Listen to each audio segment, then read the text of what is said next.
Con esto dimos así un repaso rápido. Yo siempre les digo que esto es un resumen, que para entenderlo bien tienen que leer la guía y fundamentalmente hacer los problemas, que es lo más importante, de lo que son los tipos de cinética, y dentro de la cinética de orden 1 estudiamos algunos parámetros como ser el clearance, el volumen de distribución, como ser la vida media. Ahora vamos a aplicar esos conceptos y básicamente también vamos a suponer que seguimos con cinéticas de orden 1. Vamos a aplicar esos conceptos para estudiar el fenómeno de acumulación. Esta es la clase que da el doctor Rotring, que tiene en YouTube, si la quieren ver. Esto es muy importante porque, por lo general, ustedes cuando sean médicos van a tener que indicar, digamos, cierto tratamiento, van a tener que dar una posología, es decir, tome esto tantas veces, cada 6 horas, tal dosis. Bueno, eso tiene una razón de ser. Hay que estudiar, digamos, todos los procesos por los cuales la droga va aumentando su concentración hasta llegar a una zona estable, y ustedes tienen que entender los procesos subyacentes, digamos, a esa, para poder hacer una buena, digamos, práctica, para poder dar una indicación terapéutica precisa, para poder decir, esta es la posología apropiada y no otra. No es lo mismo dar un medicamento cada 6 que cada 8 horas. Bueno, entonces para eso tenemos que estudiar un poquito qué es lo que ocurre cuando damos una droga con una misma dosis de droga en intervalos repetidos, sucesivamente. ¿Qué es lo que ocurre? Vamos a suponer que damos una misma administración, es decir, administramos una misma dosis en intervalos repetidos regulares por vía intravenosa, para hacerlo más sencillo. Después vamos a ver que muchos de estos conceptos se aplican también para cualquier tipo de administración. Pero en principio vamos a suponer que es vía intravenosa. Y vamos a suponer que el modelo, que la cinética de Sigue es de orden 1 y el modelo es unicompartimental, en principio. Después vamos a ver que se puede aplicar también para otros modelos. Entonces, ¿qué ocurre cuando uno da varias dosis iguales, varias administraciones iguales, separadas por intervalos regulares de tiempo? ¿Qué ocurre con la droga? Acuérdense que la droga, por un lado, va a estar ingresando hacia el compartimiento, pero por otro lado se va a estar eliminando. Entonces el balance entre estas dos fuerzas es lo que va a ser, lo que va a determinar la concentración final luego de un tiempo de administración, de un periodo de administración largo. Esto es lo que yo quiero. Yo lo que quiero es que la droga esté por encima de los niveles terapéuticos, de los niveles plasmáticos terapéuticos, es la línea amarilla.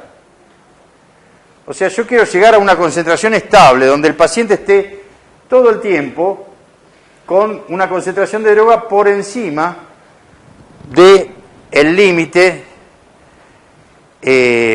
a partir del cual se genera el efecto, o sea, el límite a partir del cual hay eficacia terapéutica, ¿sí? Pero no por encima de la zona tóxica, donde se empiezan a ver los efectos tóxicos. Es decir, en un intervalo que se llama el intervalo de niveles terapéuticos, que está por encima de la línea mínima donde se logra el efecto, pero por debajo de la línea donde están donde empieza a haber efectos tóxicos. Mi estrategia es idear una administración que permita que los niveles siempre oscilen dentro del rango terapéutico, que no se pasen a los niveles tóxicos ni que caigan dentro de los niveles subterapéuticos. Es decir, yo a partir del intervalo que le voy a dar interdosis y de la dosis que voy a administrar, voy a tratar de que se llegue a eso. Ahora bien, no siempre son necesarios niveles terapéuticos permanentes. Por ejemplo, si yo tengo un paciente que tiene, no sé, un problema, una odontalgia, tiene que ir al dentista, le duelen muchísimo las muelas, le tengo que dar algo, un antiinflamatorio, algo que le quite el dolor, ¿sí? Es importante que ese antiinflamatorio siempre esté por encima del nivel terapéutico, porque si cae, ¿qué va a pasar? Va a volver el dolor, si yo doy un analgésico, pero en otros casos no es tan importante. Por ejemplo, en el caso de terapias que digamos, están hechas para, por ejemplo, enfermedades crónicas, que en un pequeño intervalo baje el nivel terapéutico, por ahí no es tan importante, ¿sí? Pero sí hay casos donde nunca es conveniente que disminuyan los niveles por debajo de los terapéuticos. ¿Se entiende la diferencia? Hay veces que yo necesito sí o sí que la droga esté dentro de la zona terapéutica, de los niveles terapéuticos, y en otra donde si por algún momento baja, no es tan importante. Por supuesto, lo que yo siempre voy a tratar de evitar en mi estrategia, digamos, de administraciones es que se alcancen los niveles tóxicos, porque eso sí es peligroso. Yo voy a tratar de que siempre esté por debajo de los niveles tóxicos. Entonces la idea es que yo, a partir de esto, de conocer que yo necesito estar en la zona de niveles terapéuticos, voy a diseñar una, digamos, dosis apropiada y además un intervalo de tiempo en el cual estas condiciones se puedan mantener. Un intervalo de tiempo apropiado interdosis. Ahora vamos a ver cómo se puede llegar a eso. Bien, cuando nosotros administramos una droga en administraciones repetidas, en intervalo de tiempo regular, en la misma dosis, ¿qué ocurre si yo la administración la doy cada una vida media? Supongamos que la vida media es de 4 horas de la droga. Administro cada 4 horas. ¿Qué es lo que ocurre? Yo voy a estar administrando droga, pero que en el organismo ya va a haber droga. ¿Cuánto va a haber? El 50%, porque el 50% no se eliminó. Entonces, cuando yo administre, ¿sí?, me queda un 50% del anterior que todavía no se eliminó. Eso se va a sumar, ¿sí? Si yo lo doy cada 2 vidas medias, administro cada 2 vidas medias, ¿cuánto me va a quedar de la administración anterior? Un 25, porque primero en la primera vida media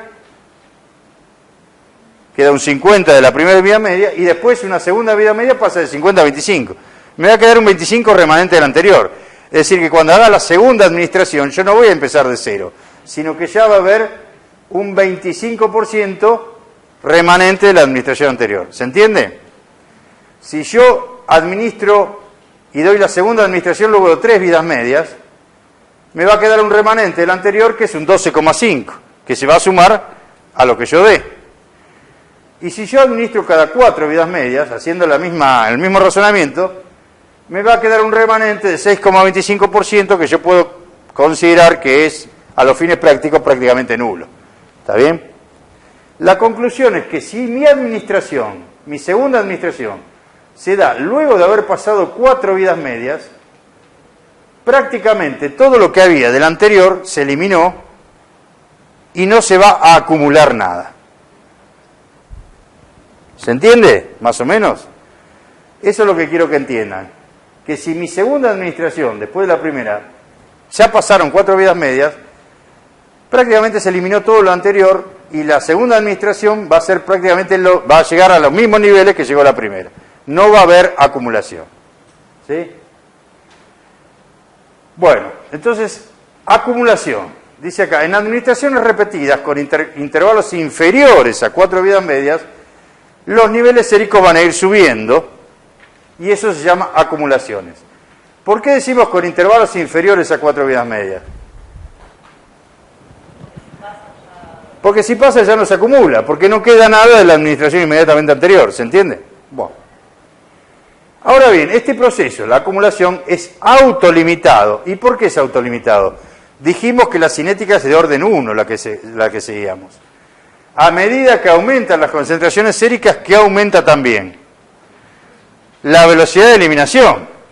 Hasta que llega un punto en que la cantidad de droga administrada en un intervalo entre dosis es igual, la cantidad de droga eliminada es igual a la dosis administrada. Cuando se llega a ese punto, se dice que se alcanzó la meseta. ¿Por qué? Porque todo lo que yo administro es lo que se va a eliminar en el periodo interdosis. Y ya siempre se va a llegar a concentraciones estables que van a oscilar entre un pico, inmediatamente posterior a la administración, y un valle inmediatamente anterior a la siguiente administración. Para entender el proceso de acumulación yo voy a definir un factor de acumulación que es el cociente entre la concentración en la meseta y la obtenida luego de la primera dosis. Eso se va a llamar factor de acumulación. Por ejemplo, vamos a suponer que yo administro la droga cada una vida media. Y que vamos a suponer que la administración es por bolo intravenoso. Supongamos que yo administro 800 miligramos de la droga por bolo intravenoso. Luego de una vida media, ¿cuánto me va a quedar? 400. Vuelvo a administrar los 800. ¿A cuánto subo? A 1200. Dejo pasar otra vida media. ¿Cuánto llega? La mitad de 1200, ¿cuánto es? 600. Vuelvo a administrar 600 más 800, 1400. Dejo pasar otra vida media. ¿Cuánto llego? A 700. Vuelvo a administrar 700 más 800, ¿cuánto es? 1500. Dejo pasar otra vida media. ¿A cuánto cae? A 750. Una cosita, esto es lo que yo llamé pico. Fíjense que después de la administración alcanzo el pico. Dejo esperar hasta que justo antes de la siguiente administración alcanzo el valle. Eso es lo que se llama pico y lo que se llama valle. ¿Se entiende? ¿Se entiende este esquemita? ¿Qué va a pasar luego de 4 vidas medias? Se va a llegar a un punto en donde prácticamente, fíjense, si esto seguiría, si quieren lo hacen en su casa, lo que tienen que hacer es en cada punto sumar 800 y después dividir por 2. Volver a sumar 800 y dividir por 2, ¿se entiende? Porque se administra cada vida media. Fíjense que cuando se llega a esta zona de las 4 vidas medias, prácticamente la droga siempre fluctúa entre un pico que es más o menos ¿cuánto? Esto sigue hasta el infinito. ¿A qué valor se va a acercar si esto siguiera hasta el infinito?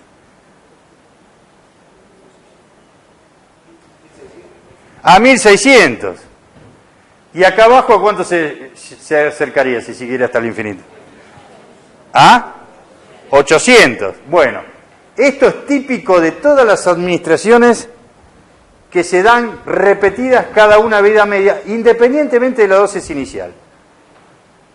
Fíjense, ¿cuál va a ser el valor del pico en la meseta? ¿Cuántas veces el valor de la dosis inicial? Este es 1600, este es 800. ¿Cuántas veces va a ser? El doble. Cuando la droga se administra con intervalos interdosis de una vida media, el valor de pico en la meseta es el doble que el valor de la primera administración. Y yo dije que eso se llamaba ¿cómo? Factor de acumulación. Factor de acumulación es lo que está en el pico en meseta dividido lo que se alcanza luego de la primera administración. En este caso, ¿cuánto es? 1600 dividido... ¿Me siguen? 1600 dividido ¿cuánto? 800. ¿Cuánto da eso? 2. ¿Está bien? El factor de acumulación, ¿cuánto es? 2. Y esto pasa siempre que yo administre cada una vida media. Independientemente de este valor. Supongamos que si yo, no vamos a hacer las cuentas una por una, pero se lo dejo si quieren para convencerse ustedes. Supongamos que hubiera empezado con 1000 en vez de 800. ¿A cuánto hubiera llegado cuando llegué acá?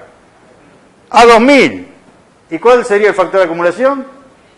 2000 sobre 2, 2. El factor de acumulación siempre va a ser 2 si yo administro cada una vida media, independientemente de cuál sea la dosis inicial. Bueno, esto es lo que yo les quería decir. Si el intervalo es una vida media, el factor de acumulación va a ser 2. Y los invito a que hagan este mismo esquema, pero empezando en lugar de 800 con 1000. Acá llegarían a 500, acá a 1500. Hagan lo mismo y van a ver que van a obtener el mismo resultado. El pico va a estar cerca de 2000 y 2000 dividido 1000 va a ser 2. Lo mismo si acá ponen 3000, acá sería 6000. Es lo mismo. Siempre que el intervalo es una vida media, el factor de acumulación va a ser 2.